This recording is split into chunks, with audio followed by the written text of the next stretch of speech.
Hi, my name is Mark Aldrich. I'm a co-host on the web series The Happy Hour Guys. Together with Gun Hill Brewing out of the Bronx, we've created the Curtain Up Beer Project, an open-source hazy IPA that raises money for arts and entertainment workers unemployed by the pandemic for over a year. Go to curtainupbeer.com to find out more. We're asking breweries everywhere to help us give a hand to people in need.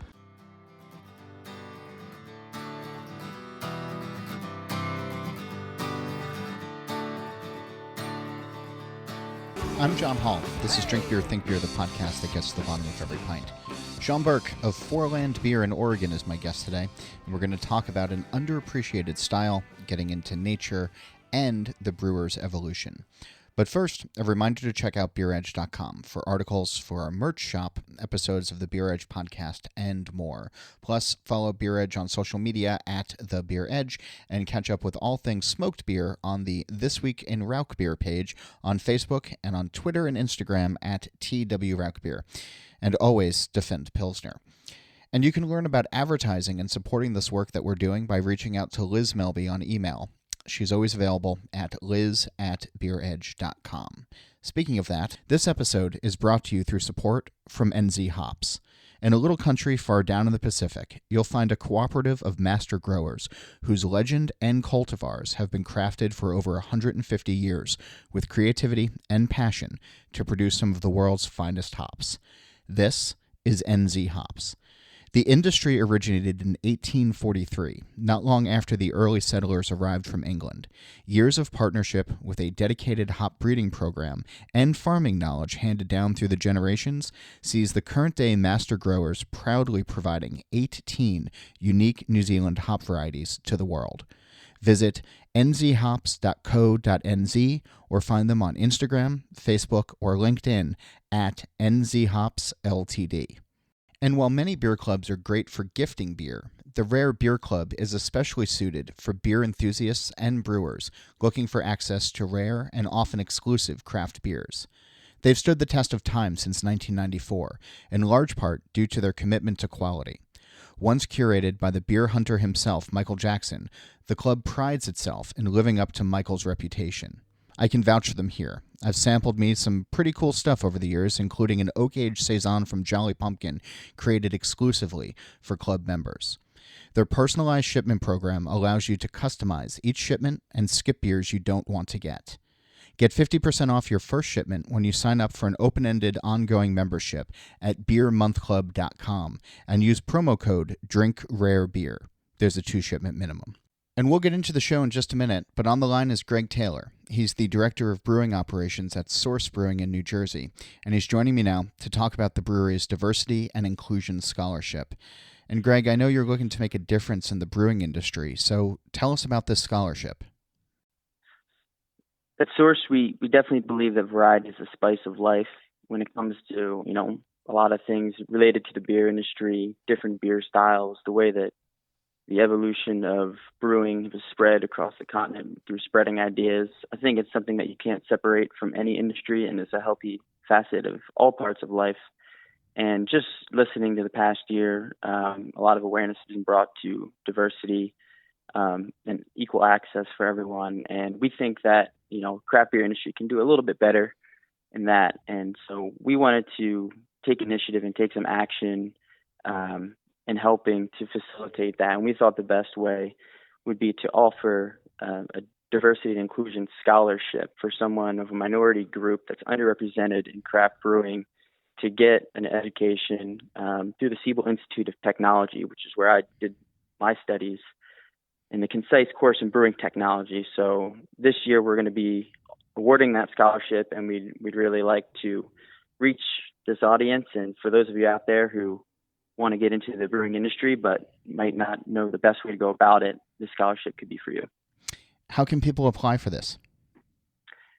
Send us an email, info@sourcebrewing.com, just telling us about yourself and why you think you're a great candidate for this educational scholarship to encourage diversity and inclusion.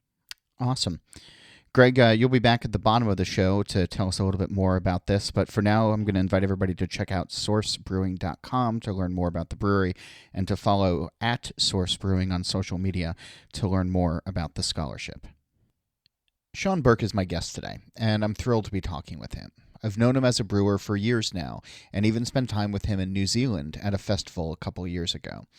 And from the time he started as a professional brewer, he's been on the brew deck spearheading some of Portland, Oregon's best and exciting breweries, including the Commons and Von Ebert. He made headlines last summer when he announced that he was heading out on his own to open his own brewery in McMinnville, Oregon, that would eventually become known as ForeLand. It opened in the pandemic, but Burke has used his experience to guide the business and his team, and sees a little bit of hope on the horizon for this business that has repeatedly had to adapt before its doors even opened. He spoke to me from Foreland, and I started off by asking him about what's coming up. Here's our conversation. You've been open for a few months now, and I know you're no stranger to brewing beer and getting beer out to the people. Is there a beer in your tanks right now that you are giddy about, excited about getting in people's glass? Yeah, that's a good question. Yeah, we've actually a number of things. So, I mean, we're kind of at this stage where feel like everything's really starting to get kind of dialed. So I feel like, some of the versions of beers that we've made over the past few months are starting to really dial into where we want them to be. So we kind of built the brewery around Pilsner, and so our kind of regular offering Pilsner is called Landform Pils, and that is really, really hitting a sweet spot right now. Other than that, there are a couple of hop forward beers, which is sort of another thing we're focusing on.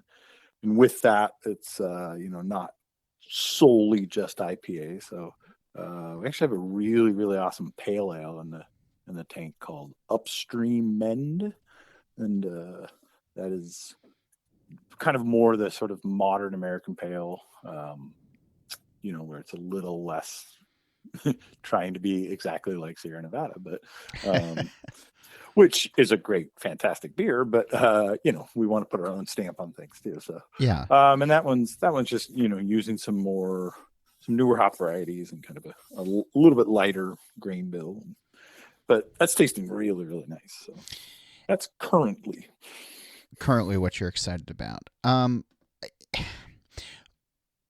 always sort of amazed when I talk to brewers that just open, and they're saying, like we perfected this the first time out. Here you go. And I'm like, cool. Like this is a pretty good beer, but what are you going to strive for next? And you've done this a few times now. You've worked on brand new systems in the past, and new places and new recipes. For you,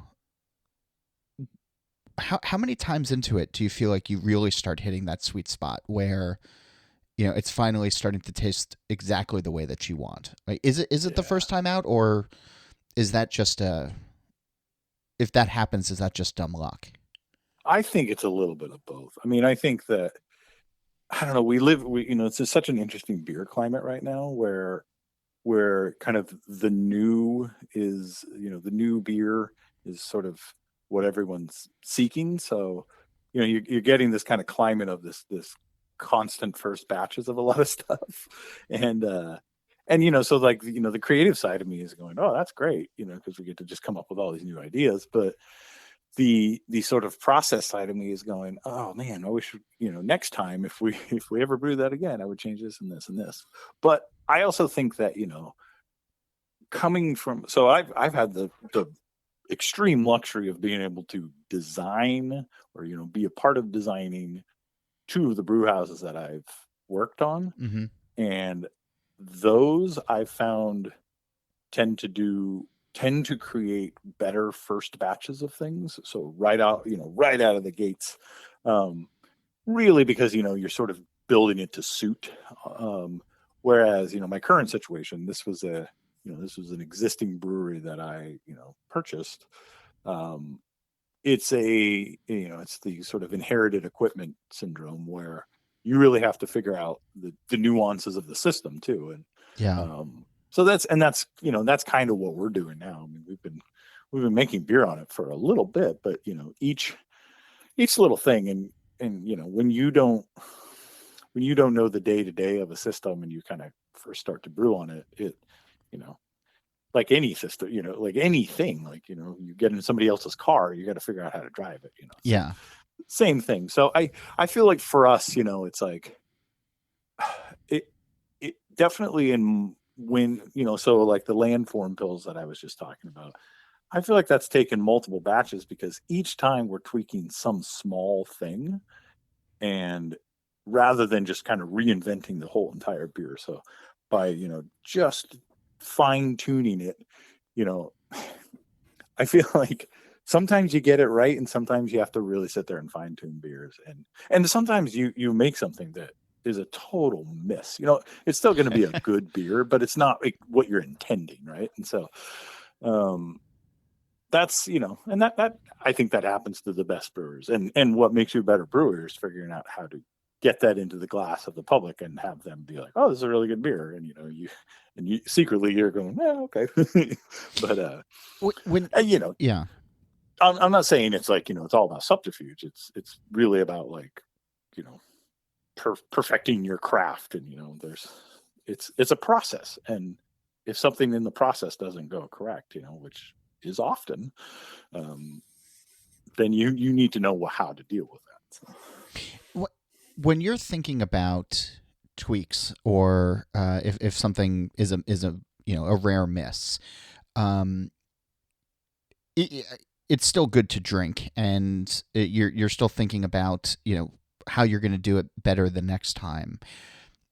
Does that ruin the pleasure of drinking that beer for you, like as it is on tap right now, because you're thinking about, okay, the next time I make this, I'm going to do this instead? Does it take the pleasure out of it? It does. I mean, I think that any brewer worth their salt, that's literally how they drink every single beer. It's, and I mean, I think that's, that kind of leads into, there's, this anomaly that people have discovered, that brewers like, mass produce lager. And part of that is that for the most part, that's beer that they don't have to think about, Yeah. It's just, it's, this sort of, flavor light beer. But, it doesn't 100% ruin it for me, because I think, like anything in life, you have to be able to look for the positive too. So, because if it's garbage, you shouldn't be putting it out in the first place. And I agree with that, and I'm pretty clear about that. And I wasn't saying like that you're putting out flawed pints, or diacetyl or anything like that. But totally. But if you're saying like, oh man, I wish I had used this, or added it at this point, or whatever, the what if is. Yeah. No, it's always there. But I mean, like I say, you're kind of evaluating every single beer you drink. If you're, the people that really make the best beers are the ones that are about the fine tuning.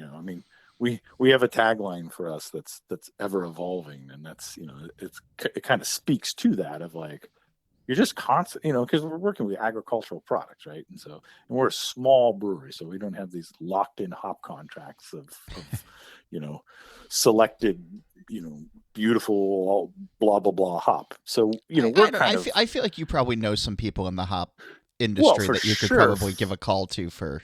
Definitely, and it's and it's knowing who may be long on certain hops that I knew that they selected blah blah blah, or just, but they could be selling it for a reason. It could not be good. So, but it's definitely, I personally have not spent a ton of my career, barely any of my career, focused on hop forward beers. So now I'm kind of learning that aspect of it, but so those relationships aren't like super strong in my world, but we did buy hops in the past. So. I always struggle with this when I think about Oregon, because in my mind, it's a hop forward place. Yeah. And I don't know why necessarily that's true, because when I also think then rationally about some of the better known beers that come out of the state, or have historically come out of the state, it's been a Hefeweizen, it's been a porter, or it's been, right. But for some reason, and maybe it's just because it is a more evolved beer culture, and that's where hops were early on, that I think about Oregon. But then when you're talking about lagers, and obviously you have what Lisa Allen is doing at Heater Allen, and what Wayfinder's doing these days. All of these great lager breweries that are in your state, and breweries that are trying other styles as well. For somebody like me on the complete opposite side of the country, what is Oregon's beer scene like today in 2021? That's a good observation, because I think it's a fascinating history, and really it's so born out of the pub culture, and it's still very evident here. But and so a lot of those beers are what are kind of built the foundation around these parts. But I think we're also for a very long time had the most breweries, and so I think there was definitely a point in time where people started to stray from the model and say, what if I could, how am I going to be different? So if I specialize in this one particular thing. And so, I think like anything, it changes with the fads a little bit too, and some breweries change with the fads as well, and they say, we're the porter only brewery, and then 2 months later they're a haze factory, and I don't fault anybody. It's it's still a business. You got to make money, but I also the consumer in me wishes that there were like, if I'm gonna go get porter, I'm gonna go to Ecliptic because John makes one of the greatest porters around, that kind of thing, and so I wish there was more of that, and I wish that breweries like Upright Brewing, or you mentioned Heater Allen or Wayfinder, who are finding a little bit more, Heater Allen has been around for a bit longer, of course, and has really stuck to their guns, which I think that has to be highly respected, and but I think that going back to kind of your comment about the hop heads, I think a lot of that's consumer based too, so even if beer was coming from outside of the state, a lot of it was partly just the consumer is highly educated on beer, but we're also you're close to the ingredients here, so it and specifically that ingredient. So I think that has kind of led into this sort of perception, and I think there is a reality. I mean, I think I've spent a lot of my career not doing those types of beers and had to kind of do a lot of education, I guess. And, like self-education. Self-education, but also customer education, because people come in and they're like, well, where's your IPA? And and in previous jobs, at the Commons, we didn't make one until the very end. And part of me was just always like, well, try something else, just because it, IPA became the like, I'll have a beer, and I'll have an IPA, and it's like, I highly encourage people to try something else, because if you want something that's very flavor forward, a lot of the farm foul sales that we were making were very flavor forward. Just it was based off of fermentation, not hops. So.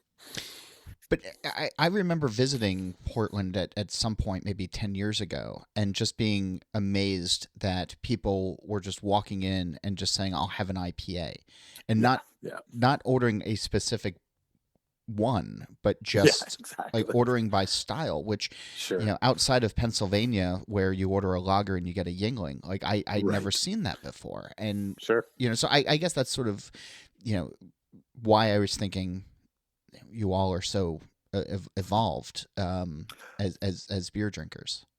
Yeah, and I think there is an element of that, and I think I think for the longest time it was purely just volume, just the amount of breweries around, and it becomes a bit of a playground for the consumer to just say, oh, I can I can go to this place and try this and do this and have this,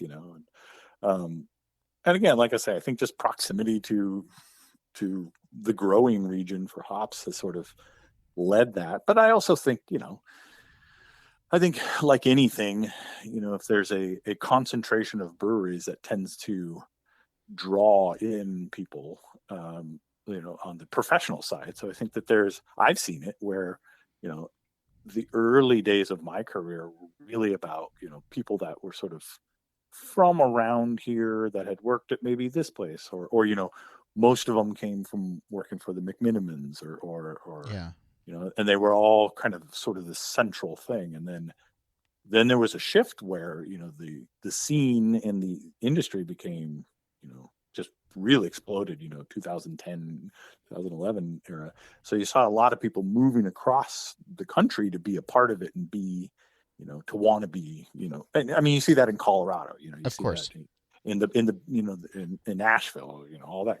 Now Austin, you're seeing these concentrations, San Diego, where people are coming from other places, so they're bringing kind of new ideas in. And I think that has led, like, how do I make this brewery different? Well, we have this great relationship with such and such hop farmer, and IPAs are starting to be popular. So When you first became interested in brewing and then wanted to make a career of it and was put in charge of a brew house, what did you want your focus to be?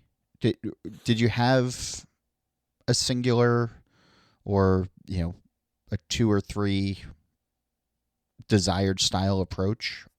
Yeah, absolutely. It was, and luckily I landed that job. But it was really about sort of mixed culture beer, farmhouse ales, and lager. And that was just, that was my passion when I was a home brewer, was making those types of beers. And I was really fortunate to be able to, my very first brewing job was, we kind of decided that that's what the beers we were going to make, were those types of beers. So, I was also really fortunate to learn on, somebody else's dime how to make those a little bit better, and I mean, I'm thankful for that, The commons in my mind from the few times that I visited, although it was numerous on various trips to Portland, it wasn't just like one per visit that I was there. It seemed like I was just going back daily over the course of 5 days if I was there for 5 days. Still holds a really special place in the minds of, I guess, people from Portland who remember it, but also people who visited and remembered it. What was it like on the inside for you, being part of a beloved brewery that, I don't mean to say this in a mean way, but never really got to see its adolescence? Sure. It was stressful at times, but I mean, any job is stressful at Yeah, times. I was going to say, yeah. But I mean, I also think, one of the things that I've, sort of brought into this new project, or, this, what I'm doing now, that I really, really appreciated about there was just the family, the feeling, being a small, intimate company means that you're dealing with the best of times and the worst of times together, and I think that was, that was one of the hardest things to lose was, I was very fortunate enough to be able to hire an incredible brewing team, and working with them, that's how you make really great beer. It's not about one person and blah, blah, blah. It's about the passion and drive of everyone. And, and if you're smart, you'll listen to the people that are working for you and with you, because generally they're smarter than you are. So, and I was really fortunate to hire, incredible staff for that. And so, missing that kind of, that family feeling, I think that there was an interesting, it was an interesting time in the industry, because I think, we were able to do a lot of things on a whim that I don't think we're able to do now. Like what? Just as far as the creativity. So, I mean, we were so centered around making, these kind of farmhouse beers, and really trying to work in a lot of like culinary angles to ingredient choices and stuff. And I mean, I think you can do it now, but you're never going to have that, no, I shouldn't say never, currently not going to have that kind of buzz around it, because, the fad has sort of moved on to something else. So, that's not to say that there aren't, there's not an audience out there or people that could be turned on to those things. It's just, it's a little bit tougher when people are kind of focused on something else. And so I think that, I miss the ability to just kind of showcase something that was like really, really harebrained and it would work and people would appreciate it. Now I feel like we have to be a little bit more cautious. And I don't think that's a bad thing. I think it just shows kind of a maturity in the industry, and in the consumer, especially, to say like, I mean, we certainly didn't put out, not every single beer was amazing by any means. And so, but some people thought that, Yeah. and so now I feel like some people can be like, yeah, I don't know about that, and or even the idea of it. So, but yeah, that's kind of the big things missing about that. When you think about the Commons, and then you were at Von Ebert, Mm-hmm. and now you're at your new place, as a brewer, as you think about like the beginning of your career and where you are now, with significant time under your belt, I'm not calling you old, by the way. I'm just calling you experienced. How have you seen yourself change as a brewer? That's great. How have I seen myself change? I feel like I'm a lot more technical than I used to be, which is fascinating because I came literally out of brewing school into the Commons. But yeah. I mean, we also had a lot of information kind of shoved down our throat, and you retain some of it, but I never had. Well, I mean, I think maybe the right thing to say there is I've also just had, over that time, I've had the ability to work with other brewers. So, being, for the most part, people that have worked for me, but I've been able to learn from them, which I think is really important. So, a lot of people that I know have worked at multiple places, and that's where they picked up their skill set, and then kind of brought that to the table at whatever their current situation is. And for me, I came straight out of brewing school into the job at the Commons. And so, while I think good brewers will always make good beer regardless, but I think, that it's really about that sort of fine tuning. And that's what I've learned to really, really pay more attention to, because, the overall brewing process there's not much changing about it.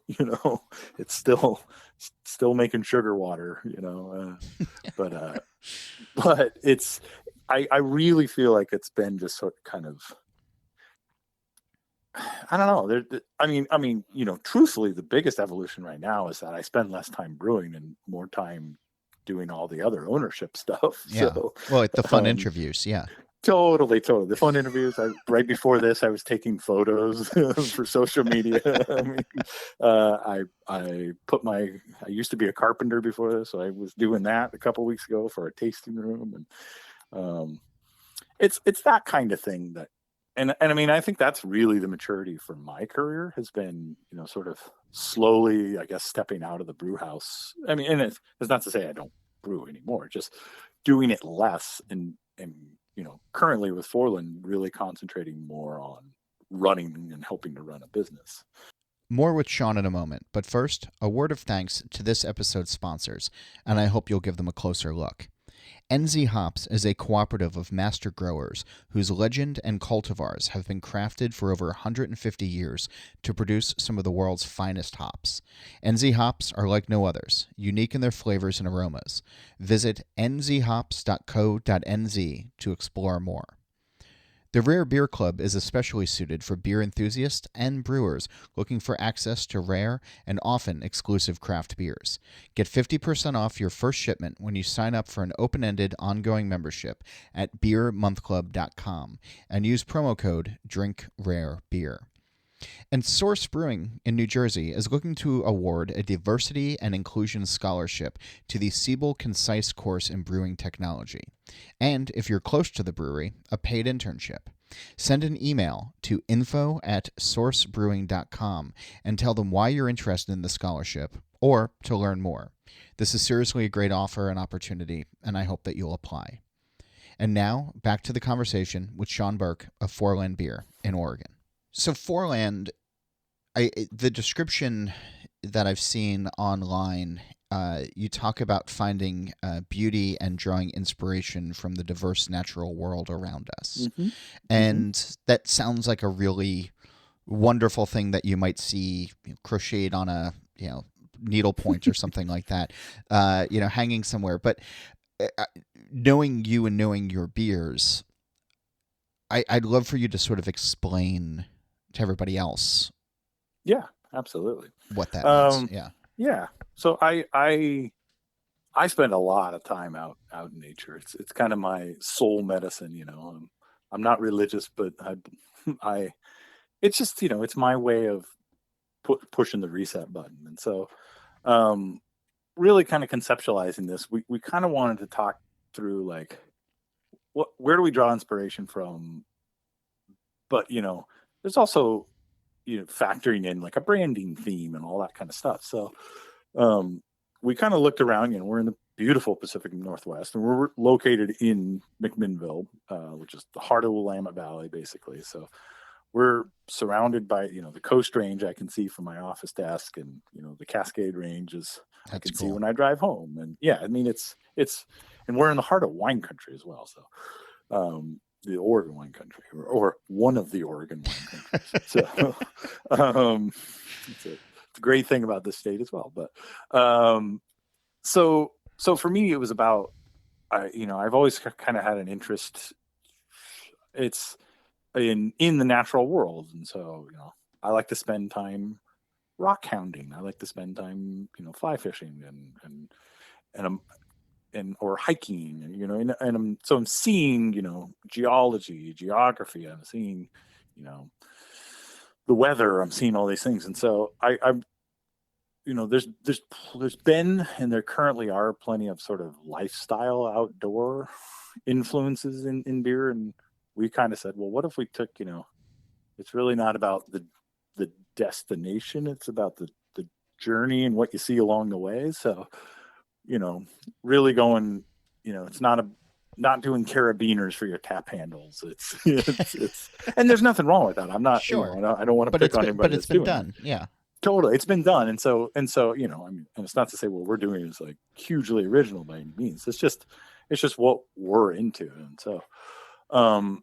it just creates this, this way of presenting our beers, marketing our beers, being inspired to do the beers that doesn't feel forced, because it's something we take interest in. So, and so really, like I say, it's appreciating the natural world around us. And I think that, not to get too controversial, but we also live in a time where a lot of that is sort of disappearing. So I want to kind of really remember, I'm a native Oregonian, so I've seen, this state around me change so much in my lifetime, and sort of, and that's a lot of what we're losing, whether it be just through development or, wildfires, climate change, all that, population growth, so, and, kind of a second part of that was really, brewing being such an agricultural based, industry, being where we're located, having this brewery be outside of the Portland metro area and being in the Willamette Valley, where there's so much farming and beautiful things growing around us. And so we really wanted to kind of, be at the heart of I really wanted to be at the heart of that for being able to bring in ingredients that really speak to the place, that we're making the beer. You mentioned something before. You said the word weather, and people do talk about, oh, this is the beer for fly fishing. This is the beer for, rock collecting. This is the beer for whatever it is. But weather is one of those things where it's something we're all experiencing at the same time if we're in the same geographical location.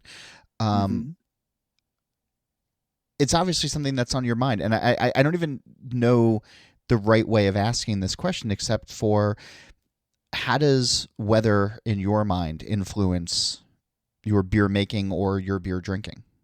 Sure. I mean, I think weather influences everyone's beer drinking. I mean, you look at San Diego, for example. I mean, like look at the beers being made there. It's made to be drank in that weather, right? Yeah. So it's not, the imperial stout capital of the world, but I mean, I think that's that's something to be noted about, being where we're located in the part of, this part of the Pacific Northwest. Weather is a very variable thing, and I think that I tend to be a weather drinker. It's not to say I'll drink Pilsner year round because I love it, but there's definitely a time when I'll go to order a beer and a stout sounds great, or a porter sounds really, really nice. Yeah. Or that real easy drinking farmhouse ale on a beautiful sunny day sounds the thirst quencher, so to say. And I think it's one of the things that we find here is that sun is a commodity here. So outdoor beer drinking is such a cherished thing, and so we really built that into our plan for the brewery here, because we have such a large outdoor space, patio and beer garden space. So, and just knowing the fact that people like to drink beer out in the sun, and I mean, although this last year, this has also taught us that people will drink beer outside in very cold weather. Well, I was going to say, I mean, having enormous space is probably a benefit, especially launching in the middle of a pandemic. It is, yeah. And we knew that right in the beginning. I mean, I brewed the first beer here in October of 19. Of 20. Oh, okay. Yeah, so it's fresh. But knowing that it was going to be a pandemic, and that at that time there was no really foreseeable end to it. So there was kind of always this idea that, well, when we can have people, they're going to drink outside. And it was also, literally fall going into winter of, this pandemic. So knowing that we weren't going to have this like instant cash flow from people coming in and drinking at our establishment. So we very strategically tried to set up distribution right away, and, set up a really good partnership, and then, and just went straight into package as well, which is nerve-wracking to say the least. Yeah. And I mean, we literally canned our very first beer, and it, luckily it was serviceable, but that's tough. I wish I had the chance to really hone in and dial some of the stuff to really be able to present in package, but it's not the luxury I had. So we really just had to kind of use the tools we had and make the best things possible. And now, as of 2 weeks ago, we opened the patio tasting room here, and the weather right currently, going back to the weather is beautiful and sunny right now, but last weekend was a bit stormy and weathery, and blustery. So it's we have heaters, and we have a fire, a gas fireplace outside, but not the entire thing isn't covered, and it's not, and that's good because there's still a pandemic going on and all these things. So eventually it will be able to kind of grow into having this, be the spot that we really think it can be, as far as just this amazing beer garden and place to drink beer and have some food. But so it's been this kind of weird journey of like kind of hard to start during a pandemic, but a little bit easier because there's fewer distractions. You get to kind of build into it, I guess. So that's such an interesting, because you've done this before. You've opened places before. You've been there, and there's so much talk about the stress of the pandemic outside of the four walls, and I know that certainly exists. but it almost sounds like being inside of your four walls while the world was raging almost was a bit of like a calming. It was. I mean, it's if you think about one of the hardest things about being, in the prime of beer production and kind of selling all that kind of stuff. We, there's so much to do, and let's take summer for example. It's just such a busy time in the beer industry, and for us, not having the distraction of a bunch of beer festivals that we have to attend and be at and do this thing and manage, and it's and not to say, I mean, they're great, they're part of what makes the industry so great, but not having that distraction allows us to really really focus on some of the more fine-tuned details, I guess. Mm-hmm. And I mean, we're a small company. We're very very, I think there are 3.5 of us currently. So And a half. Yeah, I mean part-time. Okay. So we have we have someone. I wasn't sure if you were running like a circus freak show or something like that. Yeah, no, not at all. I mean, technically, there's 4 of us. I guess that's a little okay. rude. but I mean, that's. I mean, we're actually currently about to hire someone else or put out a job posting, but that spreads you thin, and so this kind of allows us to concentrate a little bit more on just the small detail stuff and not be distracted by events and having to go pour at such and such a grocery store and really with a lot of the lack of indoor consumption where we're at, it's starting to kind of change. It ebbs and flows here and there, but we didn't have draft beer for the longest time. So it was literally just cans. And so, I mean, the focus was very narrowed. Like I just had to brew some stuff and put it into a package, and so it was kind of a blessing in disguise. And not, you basically, you're at home, you come to work, you go back to home, and try to go camping on the weekend. Yeah. It's like it's a lot. I guess I feel a little bit lucky in that I didn't have an office job that disappeared overnight, or mm-hmm. or like my wife, who has an office job and now she's working at home, and we don't have kids, so we don't have the stress of trying to educate our children at home while working at home. I really feel for the people that are doing that. Yeah, no, that's tough. It is. It is. But yeah, so it's this weird kind of, but at the same time, that cuts into your bottom line though, because you're there's only so many cans you can put out in the market, and it turns out also everyone else is doing the exact same thing. So we're starting to see draft pick up a little bit, and we'll see how that continues as sort of the world around us is ever evolving. But I think the biggest thing is that for most people I know, they had to figure out how to pivot, mm-hmm. and we were able to do it knowing that we didn't have to pivot. We could just from the beginning say this is what we're going to do, and then plan for a pivot into the easier side of things when the time was right. So when you're talking about like not having to do like pouring at festivals, going to grocery stores, like doing things like that, when the world does open up again, do you think that's something that you're going to need to do? I mean, that's such a traditional brewery experience to grow sales, and to get out there. So yeah, you'll do that. We will, yeah, and I mean, we'll also be able to expand ourselves a little bit as a company, and have it won't necessarily all be on the ownership to do that. And I'm going to pause our conversation and tell you that we are really close to a railroad track, and there's a train about to come by. So I'm going to try to go to a quieter spot. But, just a heads up, it might get really loud. But yeah, I mean, so I think we're able to grow into it, and we will. I don't know that I need to hit it as hard as some people feel like they need to hit festivals.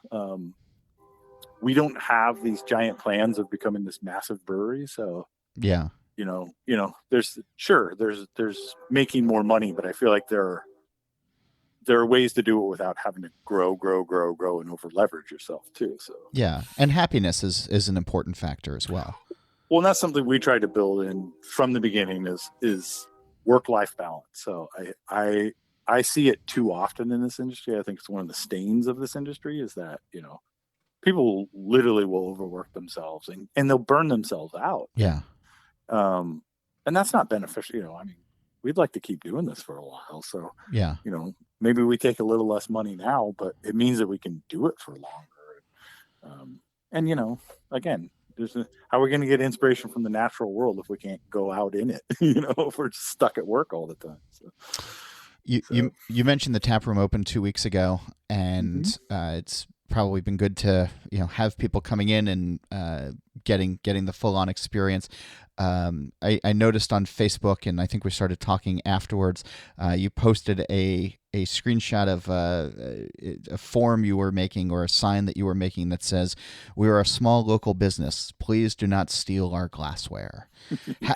How bad was it? It was pretty bad, and luckily the signs actually made a difference. Okay. So it's interesting because a lot of commentary came out of that conversation. Oh yeah. Really about, that's why we don't use branded glassware and everything. And I completely understand that. But it was important to us to say, we've chosen specific glassware for specific types of beer that we make. And we want to use nice glassware. I'm a firm believer in, buying nice tools that will last. Yeah. And so I think that, I get the idea that, I don't want to cheapen the brand, I guess is what I'm trying to say. And we knew it was going to happen because it happens. And this isn't our first rodeo, for any of us involved. So to the extent that it did happen at the very first weekend, we weren't expecting that. And that wasn't part of the marketing budget. So, yeah. To basically take your opening weekend sales and turn around and spend it on more glassware, it wasn't part of the plan. Yikes. Yeah. But at the same time, I don't want to say that we're just so bullheaded that we're willing to just, go, oh, it's just part of the deal and we're going to learn to accept that. But that's, sometimes you just need to put some signs up and slightly shame people.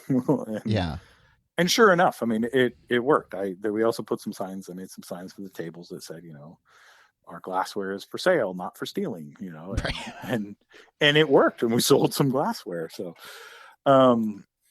it's a souvenir. I get it.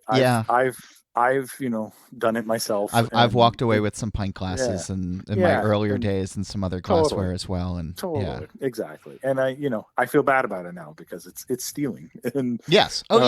Yes. Even after a couple of beers, it's still stealing. Totally. It's I guess the old adage, this is why we can't have nice things, comes to mind. But it's because what it does is it forces people to use non-branded glassware. It forces the experience of other people down the road to be lessened because the breweries and businesses have to react to it. So, whether that's plastic cups, whether that's, just generic, and that's again, like that. So why you don't want your beer in that. So yeah. And I don't, especially at your house, like at your own place. Exactly. And so, yes, we knew it was going to be part of the thing that people do, but it appears to have slowed down after weekend number 2, and we'll see how it goes. And and a little bit was on us of just kind of we needed to be a little bit better about. You had faith in humanity. Shame on you. Yeah, exactly. And I mean that I think was the hardest part is like who steals from a small business during a pandemic and that just opened up. It's And that was part of the commentary I got on my post too, was about, target the big people, target this, and I'm like, nah, just don't steal. Yeah, Right? it's a simple. Yeah, you get to a certain point, and just act responsible when you're at a brewery. For the entire time, and for sure, and beyond. I want to bring it back to where we started, and you talk about this pale ale that you have in the tanks, and it's been sort of rattling around in the back of my mind. I don't know the last time somebody on this show talked about a pale ale that they were excited about. Awesome. And and for the style that really built the modern US industry, it's been largely left behind. How do you want to change people's minds about what a good pale ale can be? And that's not to say that like Sierra is not selling, like a shit ton of pale ale, because they are. Sure. But just I think in the smaller brewery conversations that are happening these days, it's not like pale ale doesn't come up. Yeah. I think it's on our end it becomes about, for lack of a better term, drinkability. Okay. And I think that it so much of what we're trying to do in the beer that we make is make beer that we want to drink. So I'm not really, when we talk about, and I'll come back to the pale ale, but when we talk about, hop forward beers, we're very specifically focusing on West Coast IPA and pale ale, basically. Yeah. And that's purely because the people that are in charge of it, all of us are saying, well, that's what I drink. The haze thing has never really done it for me. There are some great ones out there, but it's not, for me, it's not a beer that I want more than one generally. And even with a pale, it just there's something about it. There's a lot of qualities. I could say what it is, but there are qualities about those beers that I don't really find as enjoyable as and I don't really want to use the term session beer, but it's really the concept of where I enjoy drinking beer is on the patio, on the front porch, on the side of the river, at camp, all of those kind of things. And it usually involves more than one beer. And so for us, main focus is really on just, lager and really, like I said, Pilsner is kind of the big thing with that. And then, the hop forward beers follow, and then there's, mixed culture, which is a whole other part of the discussion. Yeah. Which we, but that's, we'll talk about that in a year, but you want to you're giving it the proper time that it needs.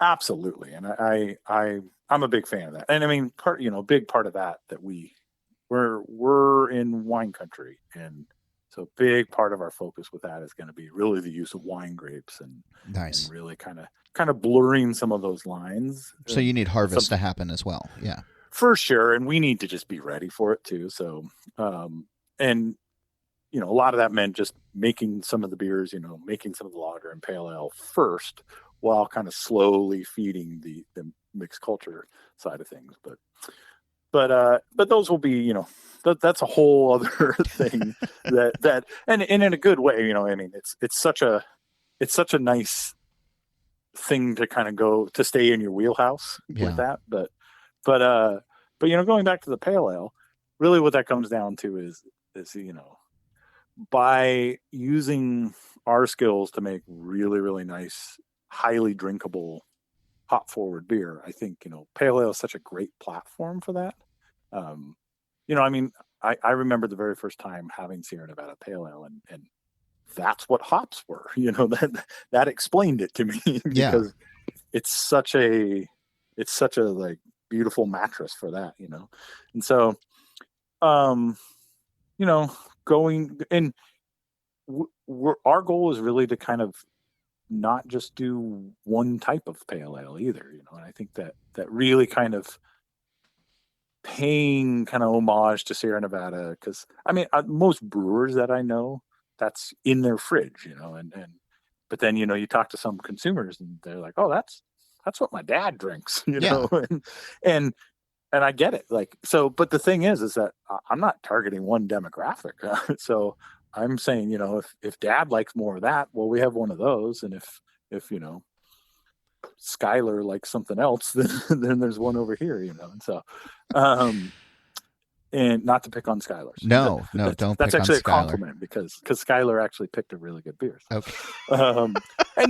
And that's to say, there's always new hop varieties coming out, and one that has this big pineapple presence may work really well with a medium bodied 5.5% pale ale.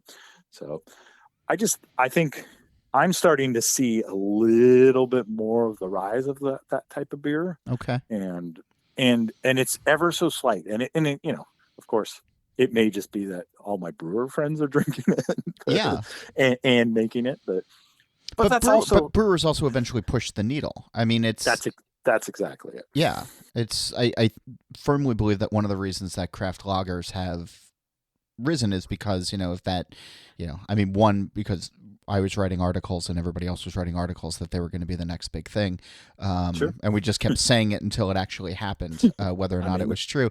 But but also that's what the brewers were drinking. So if you're seeing brewers drink more pale ale, like, that's awesome. Because and I think you'll see it. I think more and more you'll see it. I mean, it's and I'm not trying to, I don't even know that it'll be the next big thing, but it'll be a thing that we do, and it's just one angle. It's one part of what we're doing. And and we're rotating it. So we, one cycle we'll do pale ale, the next cycle we'll do a West Coast IPA or some variation thereof. And I also think that just gives us here at the brewery, at the patio beer garden, it gives us a more diverse tap board too, so I've certainly seen it where you go into a place and there's 7 IPAs on tap, made at the same brewery. And the problem with that is that you're sort of sabotaging all the other beers, and this is the most volatile beer on the tap list. And and so, because one has a better name, because one uses a buzzword, because one says Galaxy in it, it may sell better than the other one, and the other one's maybe a better beer, but it just sits there. So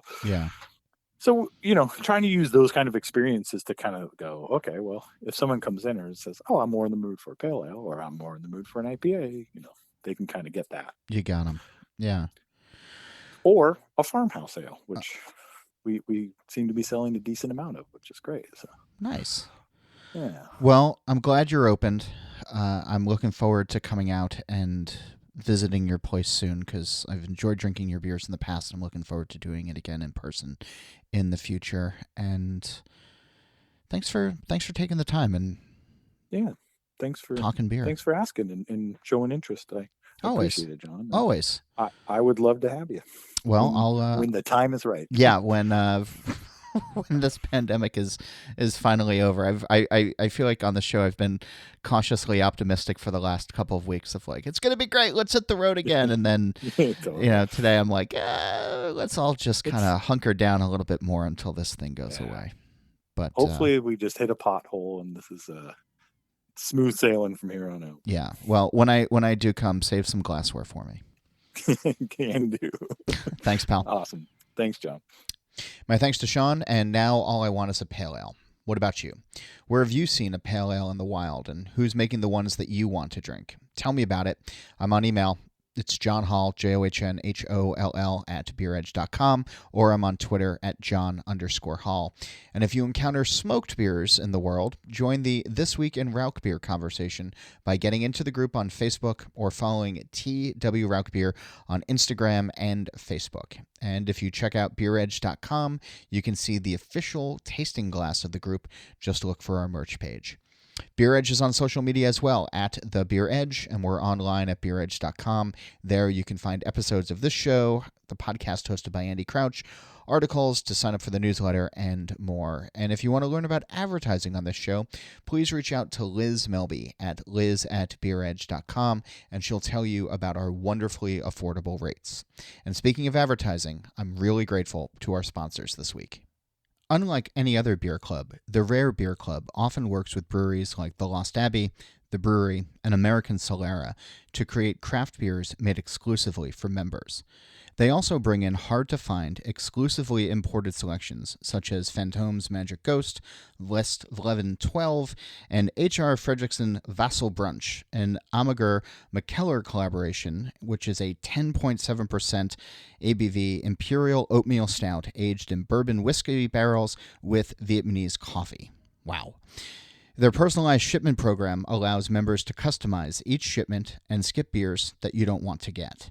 Get 50% off your first shipment when you sign up for an open-ended, ongoing membership at beermonthclub.com and use promo code DRINKRAREBEER. There's a 2-shipment minimum. We're also sponsored by NZ Hops.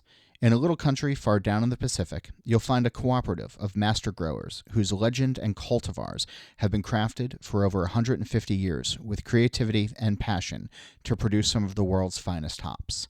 This is NZ Hops. The industry originated in 1843, not long after the early settlers arrived from England. Years of partnership with a dedicated hop breeding program and farming knowledge handed down through the generations sees the current-day master growers proudly providing 18 unique New Zealand hop varieties to the world. Visit nzhops.co.nz or find them on Instagram, Facebook, or LinkedIn at nzhopsltd. As promised, before we go, Greg Taylor is back on the line with me from Source Brewing in New Jersey. They're a sponsor of this episode, and we're talking about the brewery's Diversity and Inclusion Scholarship. And Greg, you've been spreading the word about this initiative through a beer. Why don't you tell us about it? Yeah, so last year we brewed up a special edition of one of our favorite beers, the beer we opened with, Source of Hoppiness. It's a double dry hopped New England India Pale Ale. And a portion of the proceeds from that brew were actually used to fund this scholarship, and we'll be brewing it again here in the next couple of months. And we hope at the release of this beer to announce the recipient of the Diversity Inclusion Scholarship. Who are you looking to apply, and how can they learn more and apply themselves for the scholarship? So if you're from a minority group that is underrepresented in the brewing industry, so in other words, not some bearded white guy like me and so many others are, we would really encourage you to reach out to info@sourcebrewing.com and tell us why you think you'd be a great candidate for this scholarship. Thanks, Greg, and thanks to Source Brewing for sponsoring this episode. You should check out sourcebrewing.com to learn more about the brewery, and certainly check out at Source Brewing on social media to learn more about this scholarship. And that's it for this week. Nate Schweber does the music, Jeff Quinn designed the logo, and I'm John Hall. New episodes of this show release every Wednesday, and that's when I'll be back again to drink beer and to think beer.